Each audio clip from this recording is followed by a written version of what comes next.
no es la primera vez cuando tenemos una pandemia o epidemias, hemos tenido muchísimas, pero no todo mundo se va a enfermar de esa enfermedad, ¿no? Es un problema que tenemos más bien con nuestros cerebros que tienen miedo a enfermarse, ¿no? Y este miedo es más peligroso que la misma enfermedad, porque la enfermedad te va a tocar o no, si te cuidas bien hay muchas chances que no te va a tocar, pero el miedo seguro te enferma. Este es el problema con tener el miedo a la enfermedad, cuando es muy probable que la enfermedad no te va a tocar, ¿no? Por más seria que fuera la enfermedad. Entonces, si me permites, pues de la enfermedad como tal, con el virus, es una probabilidad si te toca o no. Pero con el miedo, si no manejas bien tu mente, seguro te va a tocar. De eso no te vas a escapar. A esto nos referimos. César, ¿por qué el miedo es decisivo para muchas de las cosas que nos pasan en la vida? De hecho, la palabra de Dios dice 365 veces, qué curioso, como que es una para cada día. No temas. ¿Por qué el miedo puede ser un factor que pueda determinar que tú no puedas brincar esta pandemia? Porque el miedo es efectivamente te baja el sistema inmunitario, te enferma como tal. O sea, el miedo tiene está programado, estamos programados para tener miedos, eso sí, de cajón, como se dice, venimos programados para ser temerosos, precisamente porque estamos cuidándonos para ver que no nos pasa algo para poder sobrevivir. Pero si te fijas, es como una arma de doble filo. Por un lado te cuida, pero por poco tiempo, o sea, cuando hay un peligro inminente te cuida, por supuesto, porque te da energía, pero cuando es a largo plazo, como pasa ahora, y de hecho no es algo nuevo nada más ahora con la pandemia, también antes nosotros teníamos muchos miedos, ¿no? De no perder el trabajo, ya saben, todos estos miedos, la pareja, de no ser juzgados, del bullying, de todos estos problemas, ¿no? Que nos agrede la persona.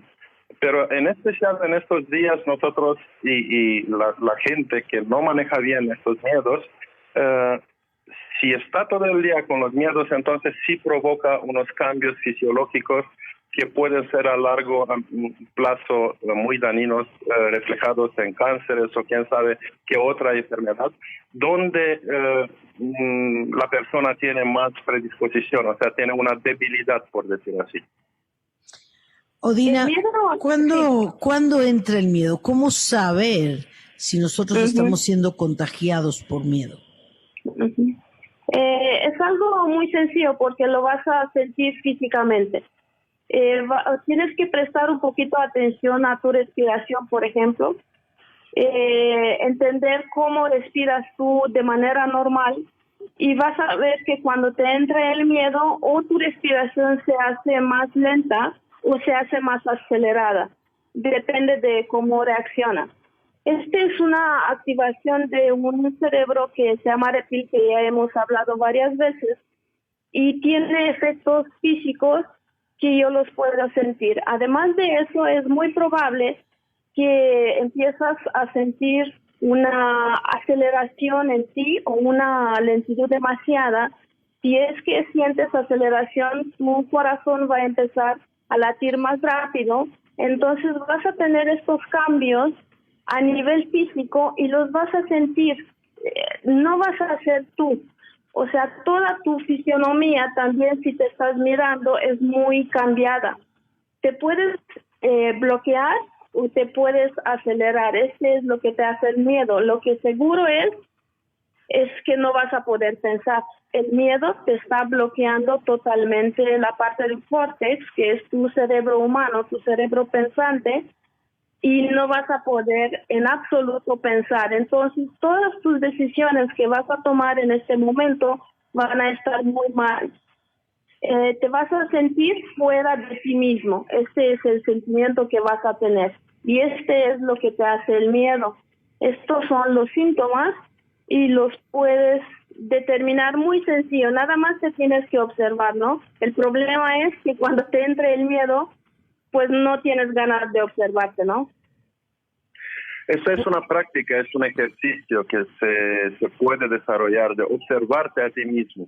O sea, bueno, ahora ya ven que con toda la pandemia pues ya tenemos nuestros movimientos restringidos. Entonces nos dio más tiempo precisamente para ser más contemplativos, más analíticos.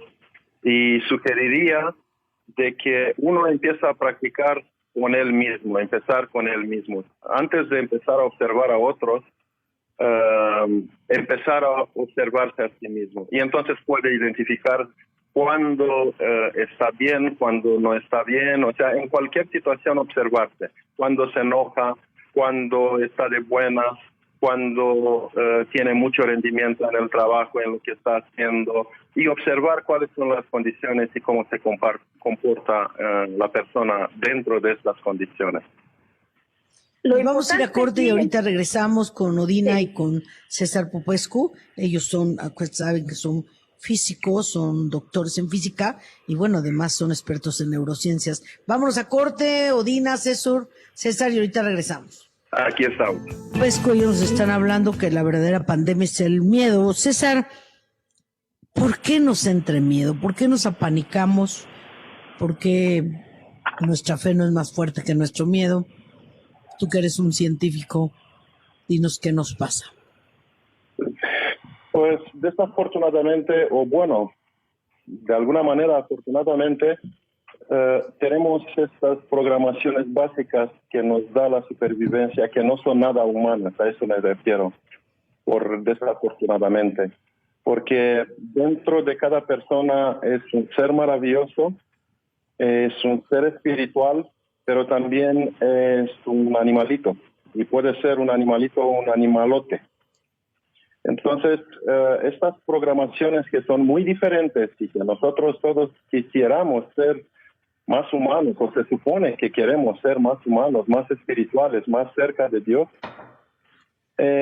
pues por un lado nos jala hacia estos miedos irracionales, porque de nuestro punto de vista, acercarte de la espiritualidad es una cuestión también lógica, es también una cuestión que lo construyes y tienes que ser consciente para esto. Entonces, la parte inconsciente te asegura la supervivencia básica como un animalito, te asegura el hecho de que tu corazón late, de que respiras sin pensar, y todas estas funciones básicas. Entonces, aquí es una encrucijada entre la parte animálica y la parte humana, espiritual.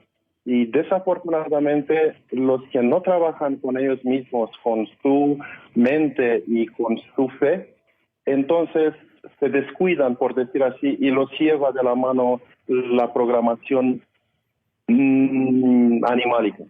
La fe no entra, si me permites, Adriana, la fe no entra automático. Para tener fe tienes que trabajar mucho y tú sabes mucho de eso, obviamente, a eso te dedicas. Y sabes que si no te construyes a ti cada día para ser espiritual, para agrandar tu fe se va. Y en estos momentos, que son momentos muy difíciles, es cuando tienes la prueba de si tú tienes fe, si eres espiritual o no tienes. Tu parte animálica te va a comer, te va a sobrellevar todo lo que tú haces. Entonces, tienes que tener una preparación, tienes que tener un entrenamiento para ser humano. Ser humano no va a ser automático.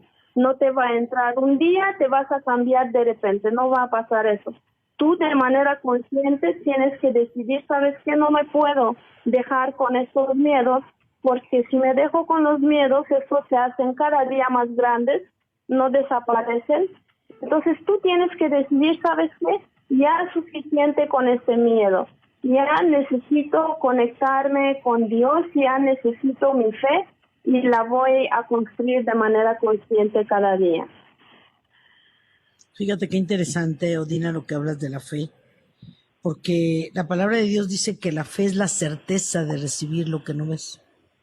Y solo a través de la fe, es curioso porque dice la palabra que sin fe es imposible agradarle a Dios y que todo es posible para el que cree. Fíjate las dos puertas. Sin fe no le agradas a Dios y con fe todo es posible.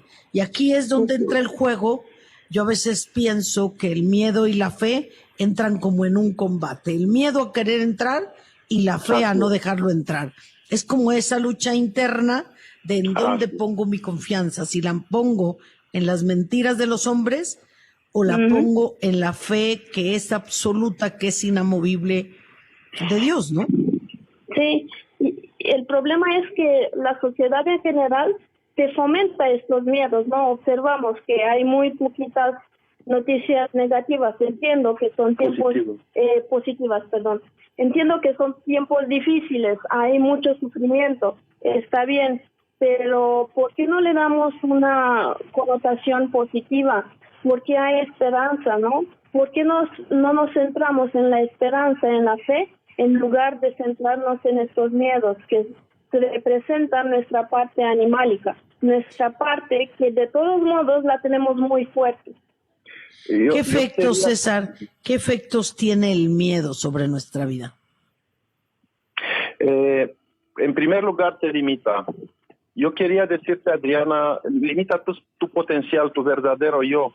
Tú no puedes llegar a tu máximo de quién verdaderamente puedes ser mientras que estás trabajando con los miedos, mientras que estás haciendo todo con el miedo. Una vida llena de miedos y sin fe no vale la pena vivir. Y desafortunadamente se nos inculca mucho los miedos, también en los medios de comunicación, en las redes sociales. En las escuelas. En las escuelas mismas, porque un niño cuando está educado a través siempre con el castigo o con cazar errores, te equivocaste, niño, o esto no lo haces porque te vas a lastimar o te vas a ensuciar, o siempre argumentos de estos de adultos, por decir así. Entonces, desde aquí se nos inculcan estos miedos que luego batallamos como adultos toda nuestra vida. Y no podemos llegar a ser quien potencialmente podríamos ser mientras que tenemos estas barreras, estas limitaciones. Yo quería decirte y decirles a los que nos escuchan de que nosotros venimos de un país excomunista. Ahora es miembro de la Unión Europea, pero vivimos bajo un régimen dictatorial basado precisamente en los miedos. Entonces, conocemos de primera mano qué significa vivir años y años bajo este terror y bajo esta falta de perspectivas. Entonces, esto yo creo que no deberemos de dejar pasar en estos días. Y así como decía muy bien Ondina, a ver qué hacemos en estas condiciones, porque de quejar nos podemos quejar un montón, pero no vamos a salir de aquí y no vamos a llegar a ningún lugar. Y sabes que todas las lecciones que nos manda Dios, el universo, que quieren ustedes, se regresan, porque si no aprendes, se te regresa la lección. Este es el problema, que no aprendemos de esas situaciones de crisis, cómo salir de las situaciones de crisis, y siempre nos dejamos con nuestra programación natural, que es de miedos, que es de sobrevivencia, que es animálica al final de cuentas, y muy pocos se van con esa programación humana, que es de tener fe, de luchar, de ser prósperos. Sí, así es. Fíjate, ahorita que los escuchaba a los dos, me llama mucho la atención que en muchos países esta situación ha volcado a los seres humanos a la unidad. Sí. Me llamó muchísimo la atención, mi hija me mandó un video que circuló en España, donde los policías con guitarra en mano, porque allá así no puede salir, es muy estricto que pueda salir, y con guitarra en mano van por las calles y van cantando alabanzas. y la gente sale a los balcones y se une a cantar alabanza a Dios. Yo cuando vi ese video le digo, Señor, de verdad tú haces milagros, tú usas lo oscuro, lo negativo, el dolor, para volver a reencontrarte con el hombre, porque nosotros decidimos día a día y momento a momento, tenemos el libre albedrío donde ni nuestro Padre Celestial entra, y lo digo así de fuerte porque Él nos dio esa libertad. Te dio la libertad para verdaderamente crecer, trascender y desarrollar tu máximo potencial, o como aquel que le dieron el talento y decidió enterrarlo por miedo.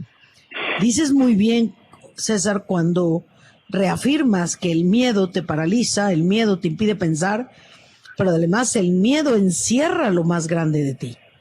Porque eso fue lo que le pasó al siervo de los talentos. Tuve miedo, Señor, y lo escondí. Porque es aquí donde tenemos que sacar la casta.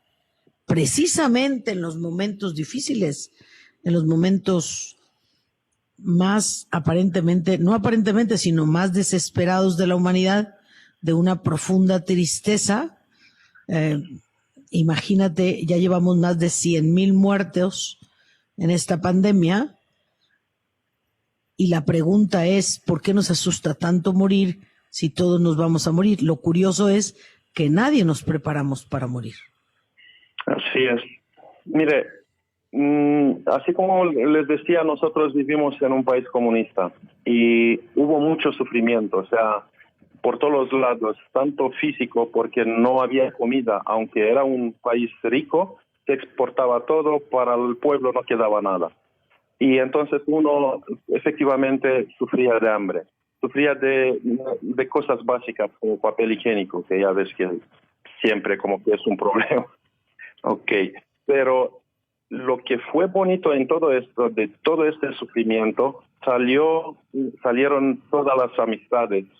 Y cuando uno, por ejemplo, necesitaba un poco de azúcar, se iba más que nada al vecino, a la vecina, para pedirle a la tienda. Entonces, a lo que voy, a raíz de este sufrimiento, se desarrolló una camaradería en todo el pueblo. Y veo que esto está pasando ahora también en los países que más sufren. Y creo que en condiciones normales, cuando la gente no pasa por estos sufrimientos, se vuelve soberbia, se vuelve individualista, pierde el sentido de comunidad. Yo aquí siento que la gente en general no es una comunidad, no piensa en el otro. Piensa nada más en ellos mismos, son enmismados. Y entonces creo que a raíz de esta pandemia es una oportunidad de que volvemos a recordarnos que somos seres sociales. Antes de todo, el ser humano es un ser social. Y creo que se ve muy claramente ahora cuánto sufrimos que no podemos vernos la cara uno con el otro libremente. Y no a raíz de un celular o lo que sea, un medio electrónico. Vamos a ir a corte, César, y ahorita regresamos, Mayrita. Sí. Bueno, seguimos con César y Odina Popescu y estábamos hablando del miedo. Tengo otra pregunta para ustedes. ¿Es bueno tener miedo? ¿En qué momento es válido tener miedo? ¿En qué momento se vuelve un problema? Gracias por la pregunta. Es una pregunta fundamental.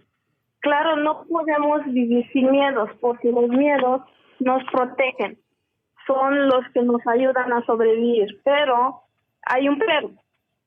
Siempre tenemos que entender, si es momento de protegernos, pues hay que protegernos, pero luego tenemos que actuar el resto del tiempo sin miedo, porque no te puedes dejar con este miedo. Por ejemplo, cuando tienes miedo ya no amas, no te amas a ti mismo y no amas a los demás. Entonces, además del pensamiento racional, te está bloqueando el amor, tener miedo. Entonces, no es una solución tener miedo. O sea, sí entiendo y sí tenemos que entender que el miedo sí nos protege, pero si no nos dejamos al 100% con él, o sea, nos protegemos y ya basta, tenemos que salir del miedo. Creo que tenemos que encontrar como la medida exacta. Había un comercial en un momento, todo con medida, ¿no? Entonces, un poco de miedo sí está bueno, porque esto nos empuja a salir de la casa, a trabajar, a tener que hacer algo al respecto, ¿no? Cuando es una situación que nos pone en peligro. Pero más miedo no es mejor. Es como, si estás saludable, no vas a ser más saludable si tomas no sé qué sustancias o no sé. O sea, eres y ya. Tienes que entender dónde está el límite, dónde está el límite entre lo bueno y lo malo. ¿Dónde está el equilibrio, no? Y eso tenemos que hacer cada día, entender que si ahora estamos en casa y nos estamos protegiendo de la pandemia, pues no voy a seguir teniendo miedo a la pandemia, ¿no? O sea, estoy haciendo lo que hago. O sea, estoy haciendo algo para protegerme. Ok, eso hay que hacer. Entonces, ¿qué haces después? Porque no puedes seguir todo el resto del día con el miedo. ¿Qué vas a hacer, no? Vas a mirar noticias, vas a andar aquí acelerado en la casa dando ruedas y ruedas y ruedas, vas a generar conflictos con todos tus familiares que están contigo en la casa. Los niños se van a volver locos. ¿Qué vas a hacer, no? O sea, no es saludable andar con el miedo. Te protegiste, ya estuvo. Si te fijas que la acción quita la acción, cuando haces algo al respeto, quita el miedo. Porque te sientes en control. De hecho, el miedo viene por la falta de control. De aquí se nace. Y el miedo es irracional, precisamente por eso. La incertidumbre no te da certezas y no te da control. Pero en el momento en cual ya tomaste el control de la situación, te sientes de que ya se te quitó el miedo también. Pero si haces algo consciente, claro. Si haces este entrenamiento consciente contigo, si te dejas así como estás programado, tu miedo va a seguir creciendo y aunque estás haciendo algo para protegerte, no va a ser suficiente, jamás va a ser suficiente. Entonces todo lo demás va a estar bloqueado. Y luego, después de que hiciste todo al respecto, pues tienes que también tener un poco de fe y decir, ¿sabes qué? De mi punto de vista, ya hice todo. Ahora pues está en manos de Dios o en manos también de los demás lo que va a pasar. Pero yo cumplí. Fíjate qué interesante lo que los dos acaban de decir, porque experimentar el miedo nos levanta la alerta y nos cuidamos. El miedo a contagiarnos nos hace permanecer en casa, pero estar todos los días tirado en la casa sin un proyecto, sin qué estudiar, sin qué leer, sin una rutina qué hacer, eso te paraliza. Claro. Eso te enferma. Así es. Y de hecho lo que tenemos que pensar es qué va a pasar después de este periodo cuando estuvimos encerrados.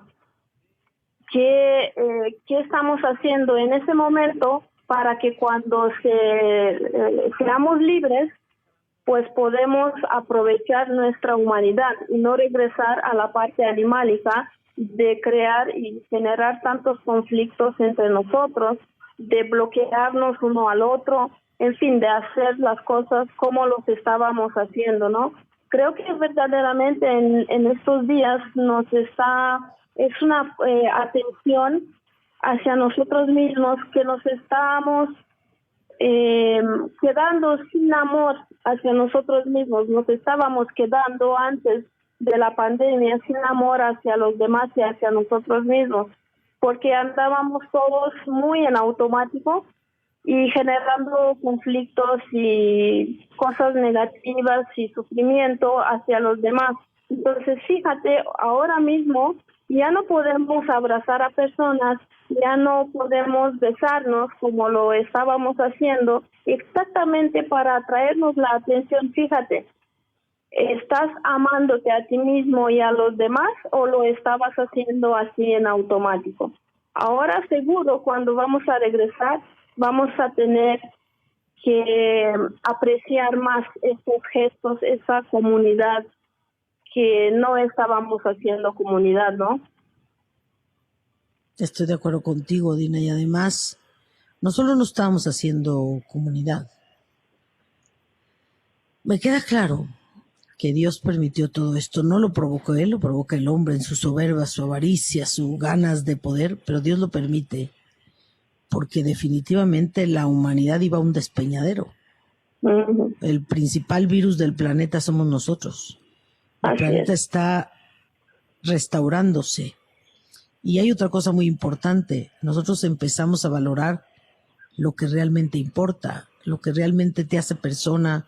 No es dónde vives ni qué carro tienes, sino la calidez humana con la que vives, con la que te relacionas con los demás, con la que abres el corazón para amar, para servir, para generar esa grandeza humana que todos tenemos. Así es.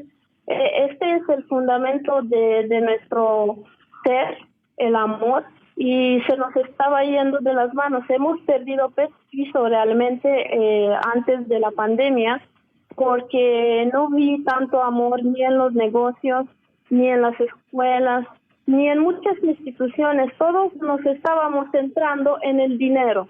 Pero ¿para qué es el dinero? El dinero es para el ser humano, ¿no? No es para sentirnos bien, es para apoyarnos uno al otro. Y darnos posibilidades de crecer. No es para bloquearnos, no es para generar dinero, para tener un carro más grande, para tener una casa más grande, no es eso. Cuando vamos a morir no vamos a llevar absolutamente nada de eso. Entonces, fíjate, es una oportunidad esta crisis de regresarnos hacia el amor, que es la base de la fe finalmente. Y creo que es una hermosa lección y la tenemos que tomar así como una hermosa lección. Aunque dolorosa. Sí, las lecciones para educar a veces son dolorosas y tenemos que entender que nos tenemos que regresar hacia el amor. Esa es la base de nuestra humanidad. ¿Y qué pasos tendríamos que dar para regresarnos al amor? Dejo la pregunta en el tintero para podernos ir a corte. ¿Qué pasos, César, qué pasos, Ondina, tenemos que dar para regresar al amor y además elevar nuestro nivel y nuestra condición humana en nosotros mismos? Nos vamos a corte, Mayrita, y regresamos con Ondina y César.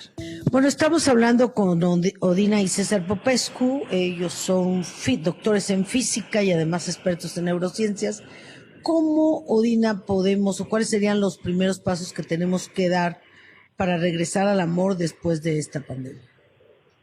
Primera vez tenemos que entender que tenemos que parar, tenemos que dejar de hacer las cosas como las estábamos haciendo en automático. Entonces, claro, protégete, pero ya no tengas miedo porque de manera automática te entra el miedo. Entonces, número uno es dejar los automatismos, empezar a observarte, ser consciente. Esto significa elevar tu nivel de conciencia, ya no hacer las cosas como los estabas haciendo en automático. Paso número 2, tenemos que tener cada uno de nosotros un proyecto de vida trascendental donde la base es el amor hacia ti mismo y hacia los demás. Y nosotros hicimos algo al respecto. Pusimos un reto en nuestra página de Facebook, un reto de 21 días, para que podamos ayudar cada día a hacer una acción de ayudar a los demás que no sean parte de nuestra familia, o sea, familia directa, porque todos finalmente somos parte de la familia humana, pero como ignoramos este parte, ¿no? Entonces, el paso número 2 es esto, hacer tu proyecto de vida trascendental basado en el amor hacia ti mismo y hacia los demás. Luego sería la cuestión de fe, tener confianza en ti mismo, pero también en Dios, en el hecho de que el universo siempre te va a ayudar a salir adelante, porque todo lo que viene es como una lección que tenemos que aprender. Entonces, mientras que nosotros aprendemos estas lecciones, vamos a estar bien. Mientras que no, Entonces estas lecciones siempre se van a repetir hasta que las vamos a repetir, a aprender, ¿no? Y luego hacer un poco de cuantificación, como le decimos nosotros desde el punto de vista de la física cuántica. Hacer acciones pequeñitas cada día, cada momento. Así como bien decías tú, Adriana, en un momento, tener un horario, tener un programa, no desvelarnos ahora porque no tenemos que levantarnos en la noche, en la mañana, no desvelarnos, despertar como si hubiéramos salido de la casa y pues